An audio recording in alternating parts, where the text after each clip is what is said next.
नमस्कार, news room live में आपका स्वागत। मैं राहुल ओझा आपके साथ। देखिए, जमुई से बड़ी खबर है जहां पर जमुई पुलिस की टीम पर हमला किया गया है। बताया जा रहा है कि कुख्यात अपराधी की गिरफ्तारी के लिए ये पहुंची हुई थी टीम और यहीं पर इस घटना को अंजाम दिया गया है। तो बड़ी खबर आप तक पहुंचा रहे हैं। अपराधी की गिरफ्तारी के दौरान ये हमला किया गया है। बता दें कि कुख्यात अपराधी की गिरफ्तारी के दौरान हमला हुआ। 2 सब इंस्पेक्टर और 1 सिपाही घायल हुए हैं। कुख्यात जेबू यादव को खदेड़कर पुलिस ने गिरफ्तार किया है। कई कांड में जेबू यादव की तलाश थी। घायल एसआई का नाम विक्रम कुमार और सुनील कुमार दास बताया जा रहा है। सिपाही का नाम रणवीर कुमार है। लाठी डंडे और पत्थर से हमला हुआ है। नगर थाना के खैरमा की घटना सामने आई है। केसी कुंदन हमारे साथ न्यूज 18 संवाददाता फोन लाइन पर हैं। केसी, जमुई पुलिस टीम पर हमला हुआ है, क्या पूरी घटनाक्रम है? कुख्यात अपराधी है ढेबू यादव और उसकी गिरफ्तारी को लेकर पुलिस की टीम गई थी। नगर थाना पुलिस की टीम थी और सूचना मिली थी कि ढेबू यादव घर पर ही मौजूद है। जब पुलिस ने ढेबू यादव को गिरफ्तार करने की कोशिश की और यूं कह सकते हैं कि ढेबू यादव को गिरफ्तार कर ली थी, तभी ढेबू यादव पुलिस पर हमला करते हुए हाथापाई करने लगा। और फिर जो जानकारी मिल रही है, ढेबू यादव के परिवार वाले फिर पुलिस की टीम पर पत्थरबाजी और लाठी डंडे से हमला कर दिए, जिसमें 2 सब इंस्पेक्टर विक्रम कुमार और सुनील कुमार दास घायल हुए और 1 सिपाही घायल हुए हैं। और तीनों लोगों को इलाज के लिए यहाँ पर सदर अस्पताल में भर्ती कराया गया है। सबकी सामान्य स्थिति है इलाज के बाद। वहीं ढेबू यादव जो पुलिस ने गिरफ्तार करने गई थी, वो उसे गिरफ्तार कर ली है। और जो जानकारी मिली है कि पुलिस पर हमला करने वाले जो लोग हैं उनकी भी कुछ लोगों की गिरफ्तारी हुई है। हालांकि पुलिस ने अभी आधिकारिक रूप से कुछ नहीं बताया है, लेकिन जो जानकारी मिली है कि ढेबू यादव जो कुख्यात अपराधी है उसकी गिरफ्तारी हो गई है और पुलिस की टीम पर हमला करने वाले भी कुछ लोगों को हिरासत में लिया गया है। जी आपका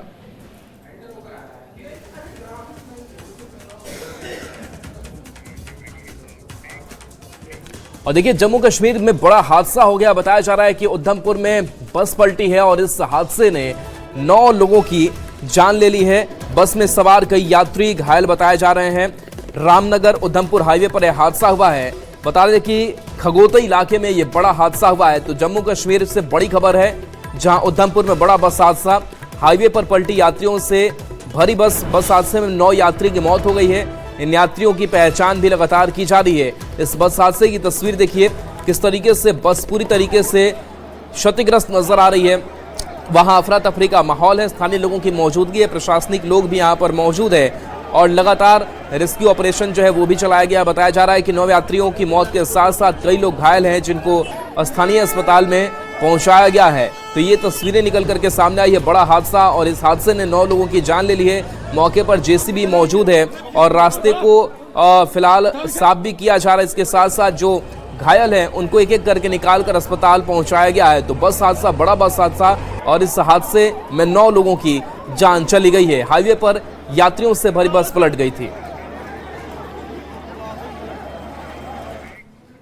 और देखिए, लोकसभा में महिला आरक्षण बिल गिरने के बाद से अब बीजेपी लगातार सड़कों पर दिखाई दे रही है। पटना से भी तस्वीर सामने आई है, जहां पर बीजेपी ने मशाल जुलूस निकाला। कल की भी तस्वीर ऐसे सामने आई और आज एक बार फिर से बीजेपी की जो महिला कार्यकर्ता हैं वो भी सड़कों पर है और बता रहे हैं कि किस तरीके से विपक्ष ने इस बिल को लेकर के नकारात्मक रवैया अपनाया। देश के साथ साथ बिहार में भी सियासी पारा चढ़ गया है। बीजेपी और सहयोगी दलों के नेता इस विफलता के लिए कांग्रेस, आरजेडी और सपा जैसी विपक्षी पार्टियों को जिम्मेदार ठहराते हुए सड़क पर उतरे हैं, जिसको लेकर आज पटना के गांधी मैदान से कारगिल चौक तक विशाल आक्रोश प्रदर्शन किया जा रहा है। हजारों की संख्या में एनडीए की महिलाएं सड़क पर उतरकर विपक्ष के प्रति अपने गुस्से का इजहार कर रही हैं। इस आक्रोश मार्च में मुख्यमंत्री सम्राट चौधरी और बीजेपी के दिग्गज नेता भी शामिल होंगे।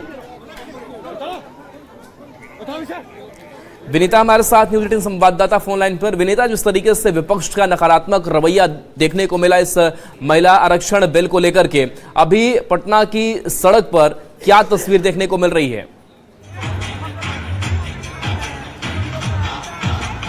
बिल्कुल राहुल, बीजेपी की तरफ से जो ये नारी के सम्मान में जो आक्रोश रैली निकाली गई है उसकी तस्वीर आपको हम दिखा दें। यहाँ पर सबसे पहले ये देखिए, चारों तरफ जो भव्य पंडाल बनाए गए हैं, सिर्फ और सिर्फ महिला ही महिला नजर आ रही है और सभी का बस एक ही कहना है कि जो नारी का स्वाभिमान है, यानी नारी शक्ति का जो स्वाभिमान है, उसका अपमान विपक्ष की तरफ से किया गया है और वो अपमान नहीं सहा जाएगा और अपने हक के लिए जो महिलाएं हैं आज वो सड़क पर उतरी हैं। इस मार्च में जो महिलाएं शामिल हो रही हैं और हाथों में स्लोगन लेकर जो महिलाएं हैं वो अपने हक और अपने अधिकार की बात कर रही है।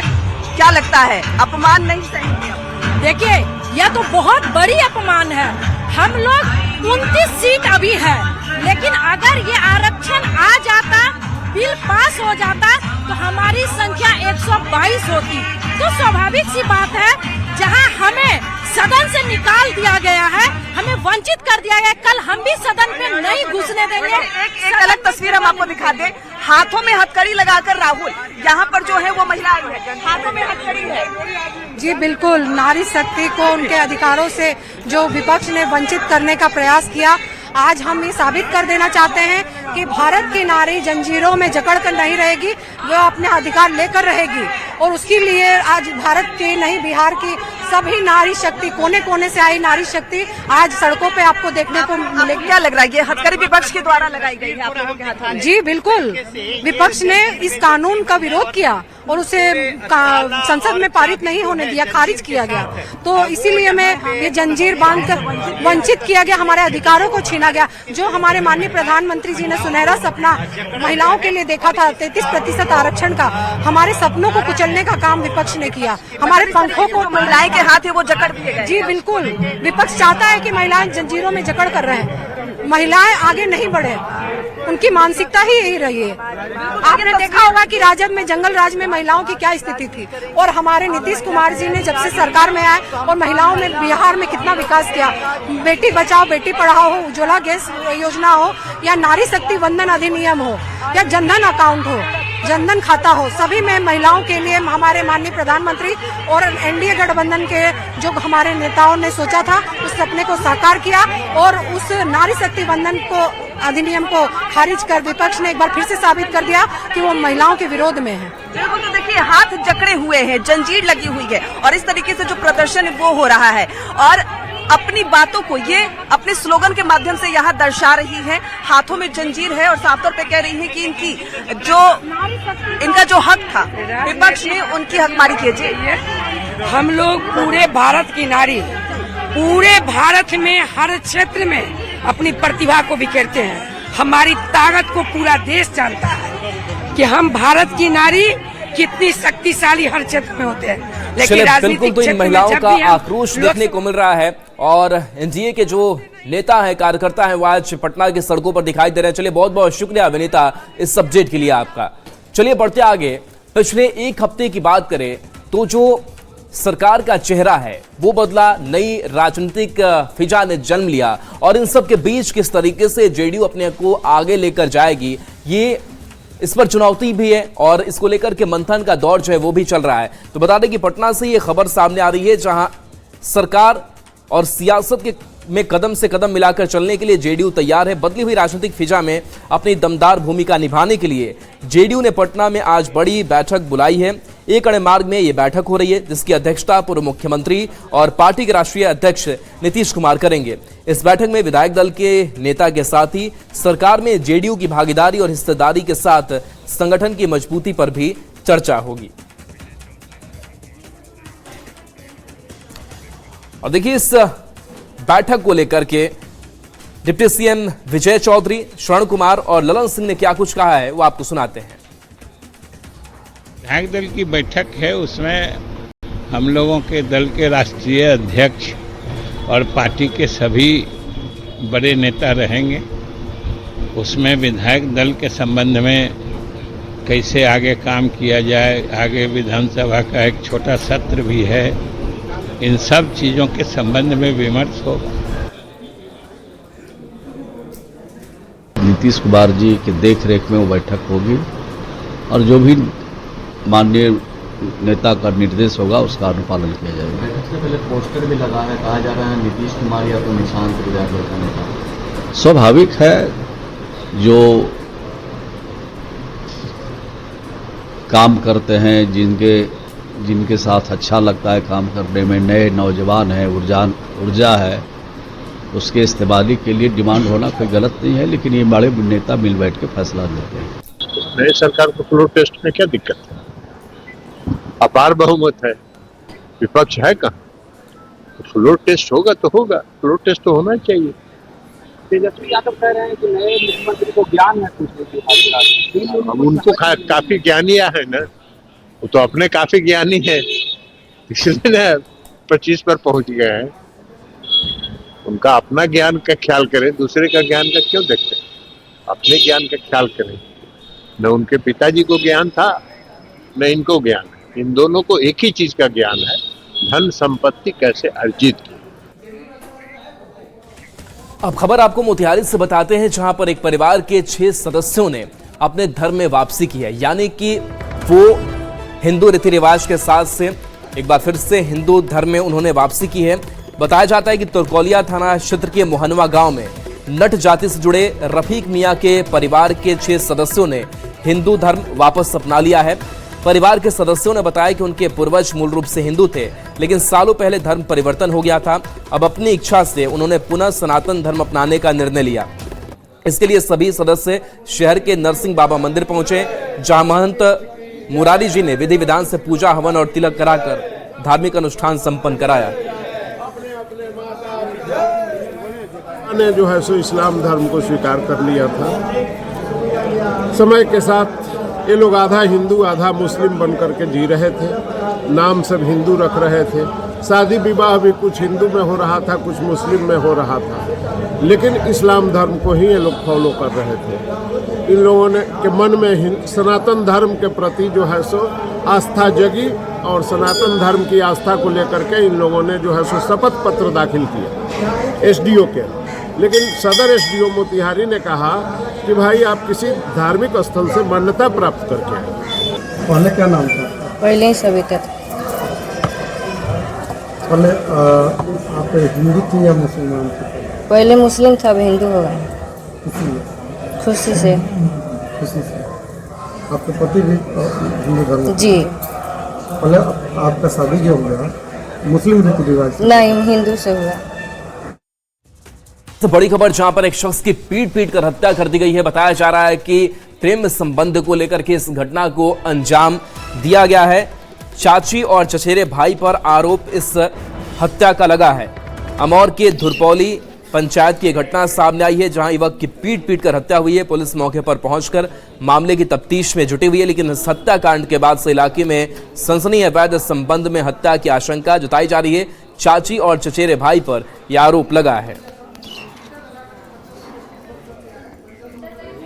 तो पूर्णिया की तस्वीर है, पुलिस मौके पर मौजूद है, आसपास के लोगों से भी पूछताछ की जा रही है। इसके साथ साथ चाची और चचेरे भाई जिनके ऊपर आरोप लगा है, उनको भी शिकंजे में लेने की कोशिश लगातार पुलिस प्रशासन की तरफ से किया जा रहा है। अवैध संबंध में ये हत्या की आशंका जताई जा रही है। चाची और चचेरे भाई पर आरोप लगा है कि इन्होंने ही इस घटना को अंजाम दिया है। और इस घटना के बाद से देखिए, स्थानीय लोग भी इस घर के आसपास काफ़ी संख्या में मौजूद हैं और पुलिस मौके पर मौजूद होकर मामले की तफ्तीश कर रही है। तो लाए यहीं पर हाथ से, उसका बेटा भुत्थी लेके आया हमको मारने के लिए। बस हाथ से इसको हम छोड़ दें यहीं पर। बेटा का क्या नाम है उसका? अमित कुमार भुत्थी लेके आया हमको मारने के लिए, लकड़ी का था। तब लेबर मिस्त्री सब आया, तब छोड़ाया। हाँ, केस करेंगे। वो हमको बोली है कि तुम्हारा सब कुछ तिरिंग भिरिंग कर देंगे। 10 दिन भी नहीं हुआ पर वो कर दिया। अच्छा, इससे पहले आपको धमकी दिया था? हाँ, धमकी दिया था। तो झगड़ा भी हुआ? हाँ, झगड़ा भी हुआ था कि मोटर मेरा चोरी कर लिया था। और देखिए खबर अब वैशाली से, जहां पर दबंगों ने ट्रक चालक की रास्ते पर ही पिटाई कर दी है। बताया जा रहा है कि ट्रक चालक अपनी ट्रक को धीमी गति से चला रहा था, क्योंकि वहां पर ट्रैफिक काफी थी। घटना भगवानपुर अड्डा चौक के पास देर रात की है। जानकारी के मुताबिक जाम की वजह से ट्रक ड्राइवर गाड़ी धीरे चला रहा था, तभी कुछ युवकों ने उसे रोककर गाली गलौज की और लाठी डंडों से हमला कर ट्रक का शीशा तोड़ दिया। सूचना पर पहुंची पुलिस ने 2 लोगों को हिरासत में लिया है। घटना का वीडियो अब सोशल मीडिया पर वायरल हो रहा है।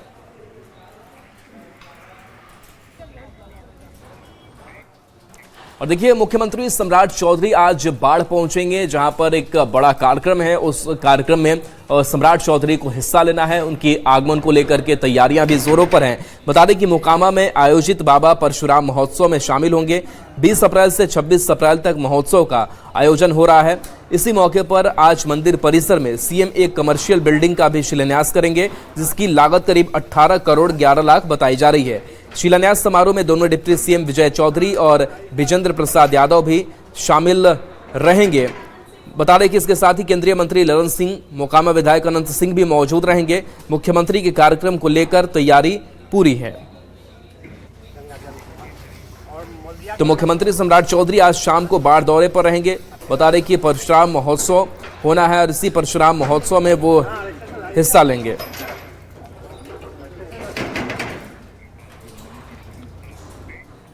और देखिए, गोपालगंज से बड़ी खबर है, जहां दबंगों ने स्कूल का रास्ता बंद कर दिया है। स्कूल का रास्ता बंद हो जाने के बाद से बच्चों को परेशानी हो रही है। इंदिरा आवासीय प्राथमिक स्कूल का यह मामला सामने आया है। अचानक रास्ता बंद होने से बच्चे परेशान हैं।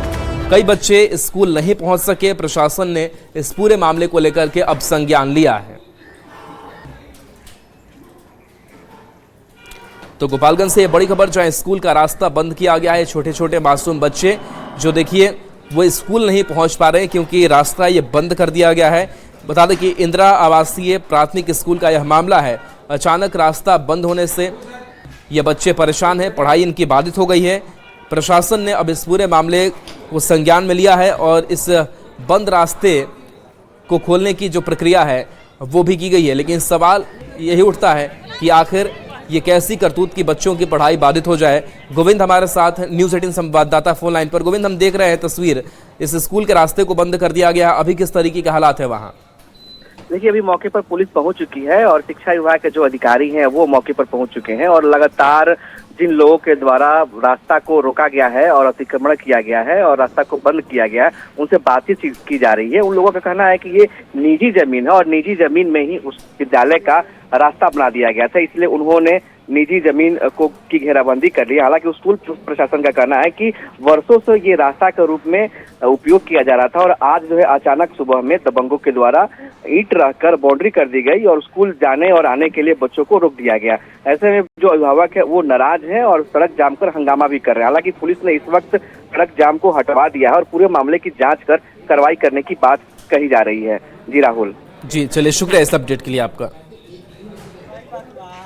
आप लोग रोड जाम किए हैं और बच्चों का जाने आने का रास्ता बंद है। हाँ। और स्कूल का रास्ता बंद है। हाँ। रास्ता मांगते हैं यहाँ से रोड पर से स्कूल में जाए, इसलिए रोड को बंद किए आप लोग। रोड पर बंद और ये आप देख सकते हैं बच्चे भी साथ में बैठे हुए हैं। इसका रोड है, जिसका वैसी है जमीन है वो रास्ता बंद कर दिए हैं और आने जाने का रास्ता नहीं है, तो इसीलिए हम बंद किए हैं। अच्छा। पढ़ने वाला विद्यालय लड़का भी है, यहाँ भी बैठे हैं, वहाँ खड़े हैं, लोगों का दिक्कत है। तो ये तस्वीर आप देख लीजिए, जहां पर देखिए ये ईंट जो है वो रख दी गई है इस रास्ते पर और दबंग यहां पर पहुंच गए थे। स्कूल इन बच्चों को जाने नहीं दे रहे थे, अतिक्रमण जबरदस्ती किया जा रहा था। हालांकि अब प्रशासन की टीम मौके पर पहुंच गई है, वहां पर शिक्षा विभाग के जो अधिकारी हैं उनकी भी मौजूदगी है और इस अब रास्ते को और जो जाम किया गया था उससे अब हटाया गया है।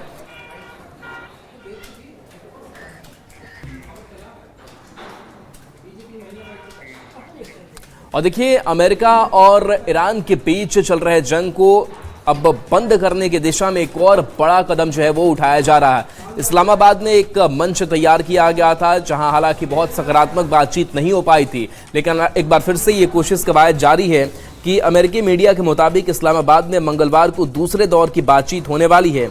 इस्लामाबाद में प्रस्तावित दूसरे दौर की अहम वार्ता शुरू होने से पहले ही अनिश्चितता के बादल छा गए हैं।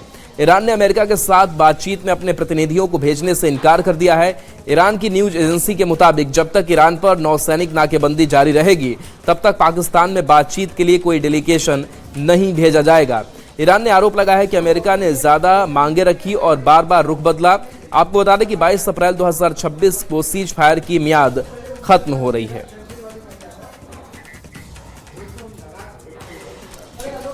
और देखिए, इस बीच अमेरिकी राष्ट्रपति ट्रंप ने भी धमकी दे डाली है और कहा जिस तरीके से परमाणु को लेकर के अगर कोई सोच ईरान विकसित करता है तो उस सोच को हम कामयाब नहीं होने देंगे। यही वो इशारा कर रही है कि अमेरिका और ईरान के बीच विध्वंस कभी भी शुरू हो सकता है।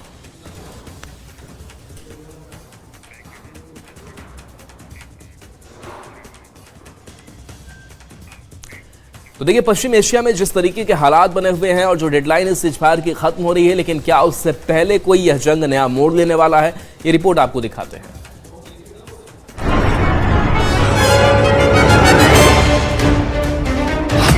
फिर तैयार हो रहा है जंग का मैदान, फिर मचने वाला है पश्चिम एशिया में कोहरा, टूटने वाली है सीज फायर की डेडलाइन। सीज फायर कागज में भले ही मौजूद हो, लेकिन जमीन पर हालात बिल्कुल अलग कहानी कह रहे हैं। खाड़ी क्षेत्र में बढ़ती सैन्य हलचल, समुद्र में तैनात जहाज और लगातार हो रही निगरानी इस बात का संकेत है कि भरोसा कमजोर पड़ चुका है। अमेरिका और ईरान दोनों ही रणनीतिक मोर्चे पर अपनी ताकत बढ़ा रहे हैं, यानी शांति की परत के नीचे तनाव का लावा लगातार उबल रहा है।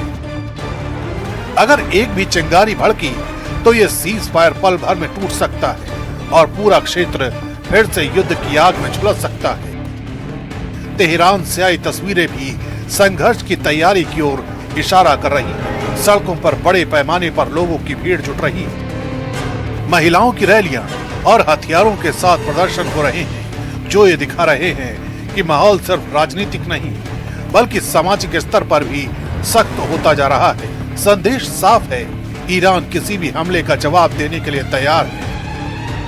ऐसे में अगर सीज फायर पर दबाव बढ़ा या कोई नई सैन्य कार्रवाई हुई तो हालात तेजी से बिगड़ सकते हैं और यही वो स्थिति है जहां से विध्वंस की नई लहर उठ सकती है। दूसरी तरफ इजराइल और अमेरिकी खेमे में भी हाई अलर्ट की स्थिति बनी हुई है। संभावित हमलों और जवाबी कार्रवाई को लेकर सैन्य और राजनीतिक स्तर पर लगातार समीक्षा हो रही है।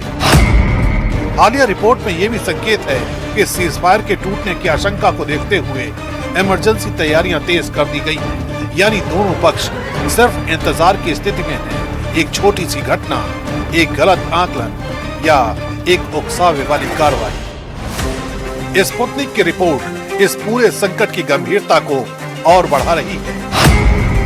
रिपोर्ट के मुताबिक अमेरिका ने चुपचाप जॉर्डन में अपने एयर डिफेंस सिस्टम की तैनाती बदल दी है। सैटेलाइट तस्वीरों में थाड और पैट्रियट मिसाइल सिस्टम की मूवमेंट साफ देखी गई है।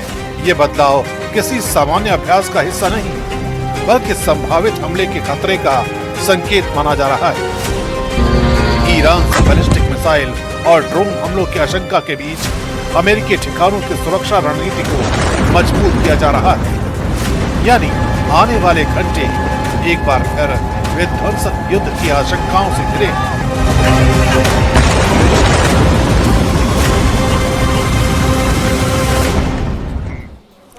और चलिए, न्यूज़ 18 पर खबरें आपके लिए लगातार जारी हैं।